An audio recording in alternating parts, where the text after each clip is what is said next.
नमस्कार दोस्तों, आज हमारा देश टेक्नोलॉजी में बहुत आगे बढ़ रहा है। आज हम मेक इन इंडिया के विजन के साथ भारत को आत्मनिर्भर बनाना चाहते हैं और इसमें देश की युवा पीढ़ी का बहुत अहम योगदान है। इंडिया में स्टार्टअप्स का कल्चर बहुत तेजी से बढ़ रहा है और हमारी गवर्नमेंट भी इसे सपोर्ट करने के लिए हर मुमकिन प्रयास कर रही है।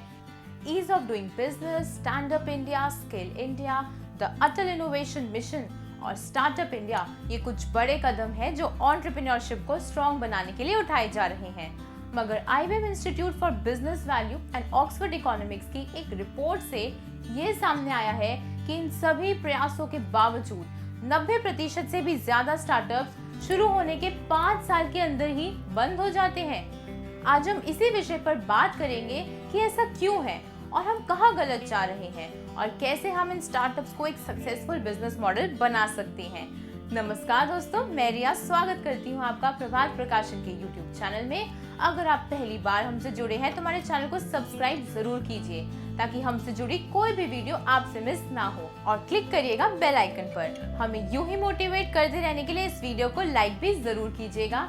देखिए, स्टार्टअप्स के फेल होने का सबसे बड़ा रीजन है अनुभव यानी एक्सपीरियंस की कमी। एंटरप्रेन्योर ज्यादातर 20 से 30 वर्ष की आयु के होते हैं और उनके पास बहुत ज्यादा आइडियाज होते हैं, विजन होते हैं, बहुत प्रभावी भी होते हैं, लेकिन अनुभव की कमी के कारण अपने आइडियाज को एक सही बिजनेस मॉडल का वो रूप नहीं दे पाते। बिजनेस शुरू करने के साथ ही वो उसे एक्सपैंड करने की होड़ में लग जाते हैं और ये भूल जाते हैं कि शुरुआती स्तर पर सबसे ज्यादा मायने रखता है मार्केट में एक स्ट्रॉन्ग फुटप्रिंट सेट करना। जब तक बिजनेस टिकेगा नहीं, उसे बढ़ाया कैसे जा सकता है। देखिए, बिजनेस करना एक कला है और आपको ये कला कोई सिखा नहीं सकता, मगर बिजनेस के क्षेत्र में सफल लोगों के अनुभव से हम बहुत कुछ सीख सकते हैं और सही समय आने पर उनके बिजनेस मंत्रास को आप अप्लाई भी कर सकते हैं। ऐसी ही एक बेहद प्रसिद्ध हस्ती जिन्होंने भारत की second largest IT company Infosys का निर्माण किया और 21 साल तक इसके CEO भी रहे, हम उन्हीं के जीवन पर आज प्रकाश डालेंगे। ये फेमस पर्सनालिटी हैं श्री NR नारायण मूर्ति। वर्ष 1981 में अपने कुछ मित्रों के साथ मिलकर नारायण मूर्ति ने इन्फोसिस की स्थापना की, जिसने देखते ही देखते सॉफ्टवेयर के क्षेत्र में सफलता की नई ऊंचाइयों को छुआ। वे सन 1981 से लेकर सन 2002 तक इस कंपनी के CEO रहे और अपने नेतृत्व में इन्होंने कंपनी को एक बहुत बड़ी उपलब्धि दिला दी है। मगर हर उभरते हुए सितारे के पीछे छिपा होता है गहरा परिश्रम और कुछ कर दिखाने का जज्बा। चलिए, इन्हें बेहतर रूप में समझने के लिए उनके जीवन पर आज हम एक नजर डालते हैं। NR नारायण मूर्ति का जन्म 20 अगस्त 1946 में कर्नाटका में हुआ था।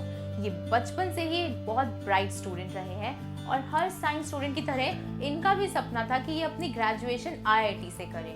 अपने इसी सपने को सच करते हुए उन्होंने IIT में 4th रैंक और उसके साथ ही स्कॉलरशिप भी प्राप्त की, मगर एक मिडिल क्लास फैमिली से होने के कारण वे फीस के लिए पैसे नहीं जुटा सके।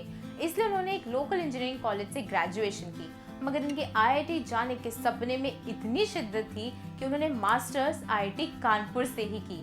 इसके बाद उन्हें कई अच्छी कंपनी से जॉब ऑफर मिला, लेकिन उन्होंने IIM अहमदाबाद में चीफ सिस्टम प्रोग्रामर की जॉब को चुना और इसका एक कारण था। वह अपना करियर IT सेक्टर में ही बनाना चाहते थे और IIM अहमदाबाद में ही first time sharing computer system था। हर रोज 20 घंटे वो वहाँ काम करते थे और उन्होंने कई इंटरव्यूज में ये शेयर भी किया है कि IIM अहमदाबाद में जो कुछ भी उन्होंने सीखा उसने उनकी जिंदगी में उनकी बहुत मदद की। इसके बाद उन्होंने एक कंपनी सॉफ्ट्रॉनिक्स की स्थापना की जो सफल नहीं हो सकी और उसके कुछ ही समय में उन्हें उसे बंद करना पड़ा।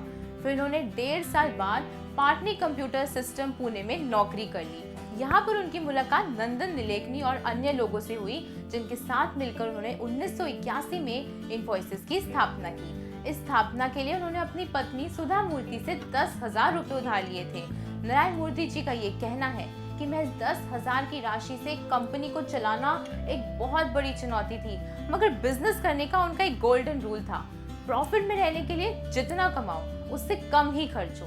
शुरुआती स्तर पर उन्हें इन्फोसिस को चलाने में काफी दिक्कतों का सामना करना पड़ा। उस समय हमारा भारत ओपन टू ट्रेड नहीं था, मगर साल 1981 में लिबरलाइजेशन के आने से इन्फोसिस के लिए बिजनेस करना थोड़ा आसान हो सका। साल 1999 में कंपनी का रेवेन्यू $100 मिलियन था और 2002 में ये 5 गुना बढ़ गया।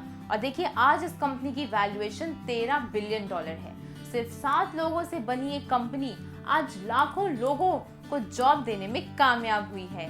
फॉर्च्यून मैगजीन ने नारायण मूर्ति जी को वर्ल्ड के 12 ग्रेटेस्ट एंटरप्रेन्योर्स की लिस्ट में रखा और टाइम मैगजीन ने उन्हें फादर ऑफ आईटी सेक्टर का टाइटल दिया। इनके सफर को जानने के बाद आप ये तो समझ ही गए होंगे कि एक सक्सेसफुल एंटरप्रेन्योर बनना बिल्कुल आसान नहीं है। इनकी लाइफ से हमें बहुत वैल्यूएबल लेसन्स मिलते हैं। चलिए कुछ लेसन्स पर आज हम नजर डालते हैं। पहला लेसन है पेशेंस। देखिए बिजनेस को ऊंचाइयों पर पहुंचाने के लिए कोई शॉर्टकट नहीं होता, बल्कि उसके लिए जरूरी है पेशेंस। जब भारत में लिबरलाइजेशन नहीं थी तब इस कंपनी के लिए सरवाइव करना बहुत मुश्किल था। एक सॉफ्टवेयर के पेटेंट के लिए भी इन्हें साल लग जाते थे, मगर ये पेशेंस के साथ टिके रहे और आज हम देख सकते हैं कि एक कंपनी कितने बड़े स्तर पर पहुंच गई है। सेकेंड लेसन की बात करें तो ये है कस्टमर इज द किंग, यानी कि बिजनेस को कायम रखने के लिए कस्टमर्स का सेटिस्फाइड होना बहुत जरूरी है। इसलिए उन्होंने हर कस्टमर पर अपना फोकस रखा और एक अच्छा इंप्रेशन बनाने पर काम किया। इसके बाद तीसरा लेसन है ग्रोथ, और ग्रो करने का मतलब है इनोवेशन, यानी कि हर बिजनेस मॉडल के लिए नई खोज करना, कुछ नया बनाते रहना बहुत जरूरी है, क्योंकि आज की मार्केट बहुत तेजी से बदलती है। ऐसे ही इंटरेस्टिंग और हेल्पफुल लेसन्स जानने के लिए आप पढ़ सकते हैं एन.आर. नारायण मूर्ति जी की लिखी बुक मेरे बिजनेस मंत्र। इस बुक के हर पेज पर आपको मोटिवेशन, गाइडेंस और विजन मिलेगा, जिसे नारायण मूर्ति जी ने कई वर्षों के अपने अनुभवों से प्राप्त किया है। बहुत कम शब्दों में बहुत कुछ सिखाने की इसमें कोशिश की गई है, ताकि हर मंत्र आपको एक नया नजरिया दे। हर बडिंग एंटरप्रेन्योर के लिए ये एक अल्टीमेट रोड मैप है, जिसे जानकर वह एक सक्सेसफुल बिजनेस मॉडल का निर्माण कर सकता है। ये किताब आपको ऑनलाइन स्टोर्स जैसे फ्लिपकार्ट, अमेज़न पर मिल जाएगी। इसके साथ ही डिस्क्रिप्शन में दिए हेल्पलाइन नंबर पर भी कॉल करके आप इसे आसानी से मंगवा सकते हैं। तो आप इस बुक को खरीदिए और अपने फ्रेंड्स के साथ भी इसे जरूर शेयर कीजिएगा। मिलते हैं नई वीडियो में एक और इंटरेस्टिंग टॉपिक के साथ। तब तक अपना ख्याल रखें, स्वस्थ रहें और हमसे यूं ही मिलते रहें। धन्यवाद।